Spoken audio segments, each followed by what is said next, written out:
Olá, bem-vindos então a mais um SB Talk, podcast oficial da Sociedade Brasileira do Quadril. Nós estamos aqui com o Dr. Henrique Cabrita. Queria dizer primeiramente que é uma honra poder te entrevistar por tudo que você representa para a nossa sociedade com relação à artroscopia, ao tratamento, você que é um dos pioneiros da artroscopia no Brasil.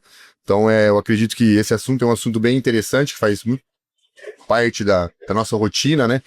E esse grupo de pacientes, eles vêm aumentando bastante no nosso dia a dia no consultório, né? Que são os pacientes que já estão tarde para realizar a artroscopia para o tratamento das lesões condrais, das lesões da cartilagem, porém são pacientes que ainda são muito cedo para que seja realizada uma prótese total do quadril. E esse fica um limbo, né, de pacientes, um nicho de pacientes que a gente não tem muita opção de tratamento, ou hoje há muita opção de tratamento, porém um marketing muito grande, né, para cima desses pacientes. Então, o que a gente queria saber, né, esse grupo de pacientes que a gente existe hoje, eu acho que acredito que aumenta muito, que é um grupo até de pacientes entre 40 e 50 anos, e que fazem esporte. Eu queria saber como que você lida aí, né, no dia a dia com esse tipo de paciente, né? Como que se é fácil, porque esses pacientes já sentem dor, tem alguma dificuldade, e se é fácil você mudar o dia a dia desse paciente, o esporte, né? Imagina um paciente que joga tênis desde seus 15 anos, você chegar para ele, olha, não joga mais tênis porque não é bom para o seu quadril. Como que você lida com cada esporte?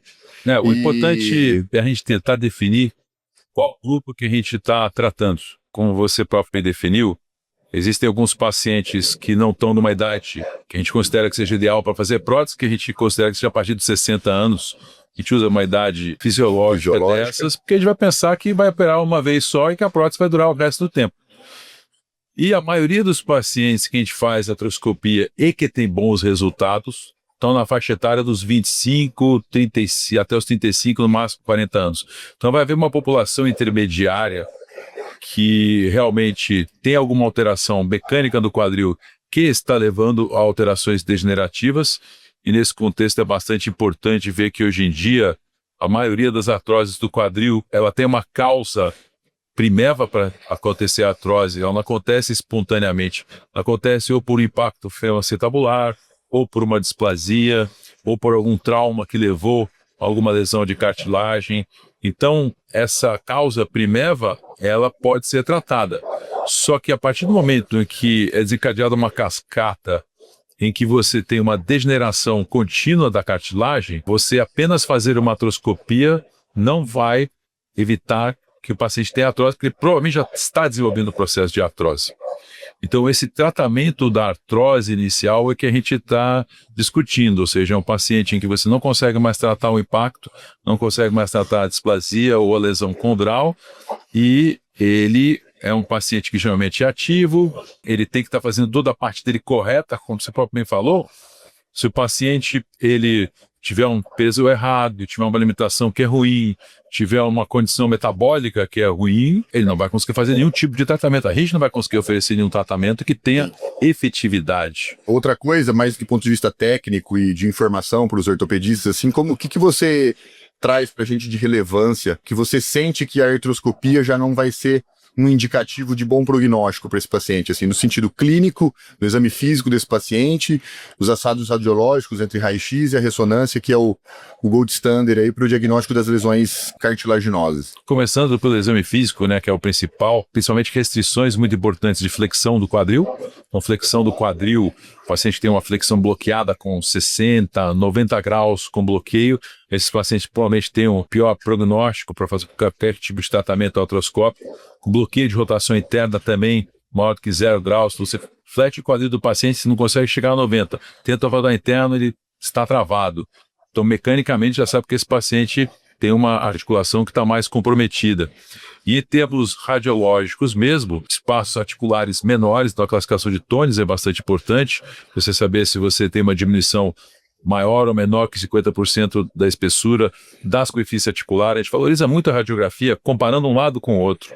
Às vezes o pessoal esquece que tem 2 quadris, a gente sempre lembra, né? Sim. Mas o ortopedista geral, às vezes ele não lembra que tem. É só comparar um com o outro, você vai saber qual que é a espessura da cartilagem normal. Então, diminuição da espessura e em ressonância magnética, alguns sinais, como, por exemplo, cistos subcondrais sejam grandes, em área de carga, em que você vê que realmente você não vai ter uma boa evolução, mesmo que você consiga reverter a causa mecânica do problema. Sim. Dentre as alternativas terapêuticas, então, que a gente pode oferecer para esse tipo de paciente, sendo que a artroscopia já não é mais uma opção, o que você tem visto hoje de mais efetivo, ou se existe alguma efetividade, se você concorda com a terminologia de tratamento para esses pacientes, a terminologia regenerativa, se ela tem um sentido mercadológico ou é um sentido real de tratamento para esses pacientes? Não, com certeza é um tratamento mercadológico, né? Um termo mercadológico, porque você não consegue regenerar a pele, você não consegue regenerar tecido neural e você não consegue regenerar cartilagem. Isso está além das capacidades que a gente tem como médicos. Você pode tentar preservar, evitar a evolução da doença ou retardar, que é o que eu acho que mais é bem realizado. E hoje em dia existe uma pletora de tratamentos. E como tudo em medicina, quando você tem muitos tratamentos, nenhum deles é o mais eficaz, se é que algum é mais eficaz ou vai ser algum dia mais eficaz. Eu acredito que hoje em dia há vários estudos sendo realizados. A gente acabou de estar aqui no Congresso e eu assisti 3 temas livres. Um sobre infiltração com infiltrados de medula, comparando com PRP e com os 2 juntos. O outro com uso de radiofrequência para alívio da dor em volta do quadril. O outro com PENG e radiofrequência, comparando com ácido hialurônico. E todos eles não tiveram diferença estatística de melhora da dor em 3 a 6 meses. Até 3 meses, um dos trabalhos ainda teve alguma melhora, mas isso é muito pouco.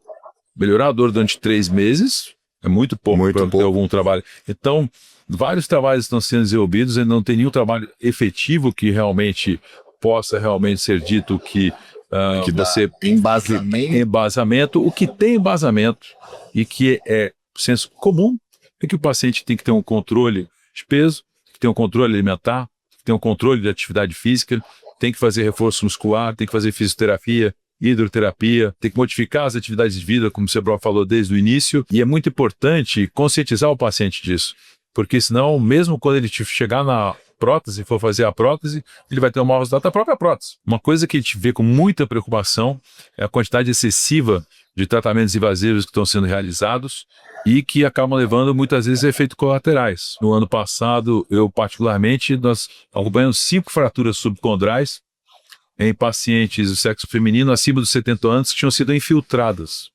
Se você faz uma infiltração com cortisona, com ácido hialurônico no quadril, e essa paciente vai andar, ela já tem uma osteopenia, você colocou cortisona dentro do quadril, acaba quebrando. Acaba fraturando uma fratura subcondral, e a fratura subcondral é uma fratura aceleradora de artrose.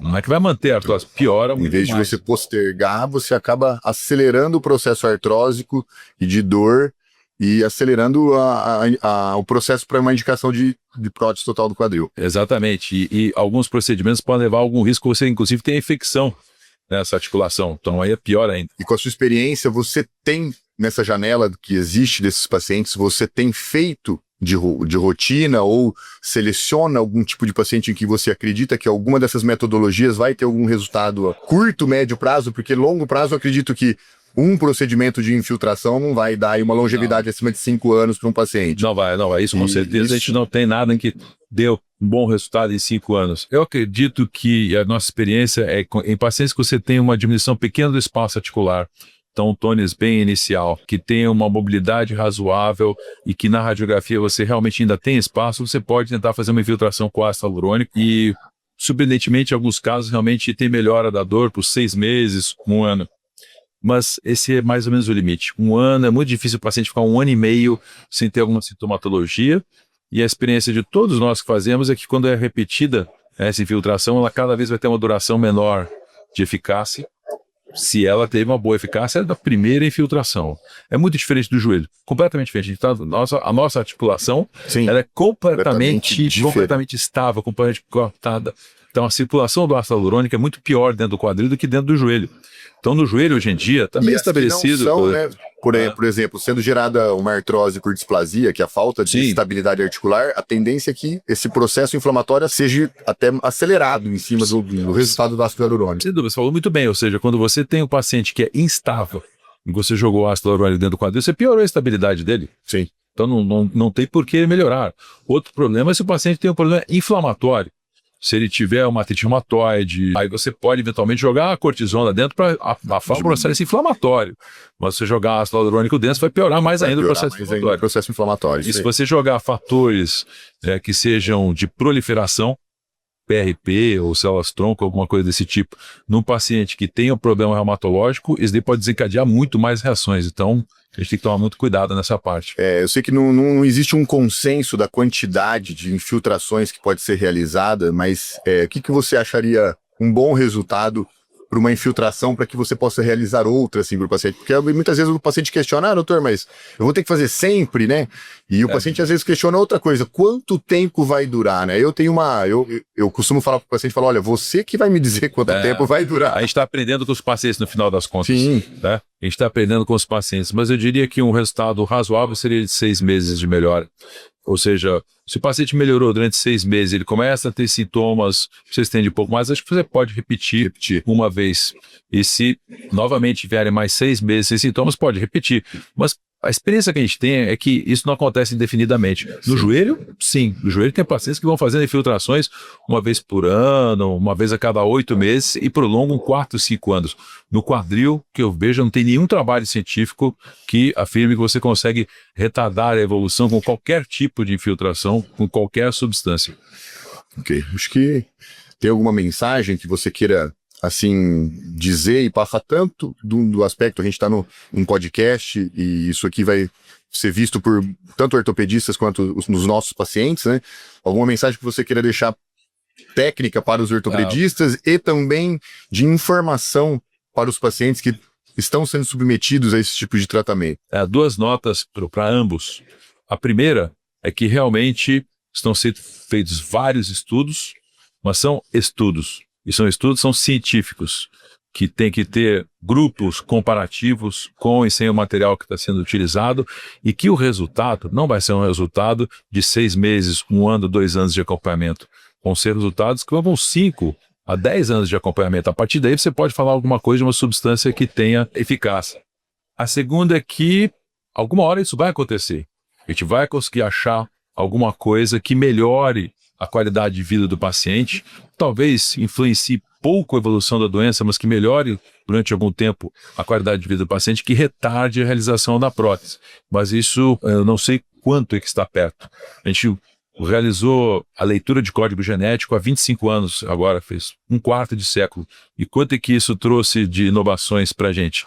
Trouxe para tratamento de doenças virais, tal, tudo, mas efetivamente para lidar com cartilagem, que é o que a gente está falando, a gente ainda não tem grandes progressos, infelizmente, mas alguma hora vai ter. E com relação à regeneração tecidual, nenhum tipo de medicamento comprovado? Nenhum comprovado, até porque a cartilagem, sendo um material que é anisotrópico, você vai ter 2 camadas, né, e que tem movimento e carga e movimentos torsionais, ainda a gente não consegue reproduzir nada que seja tão bom quanto a cartilagem hialina.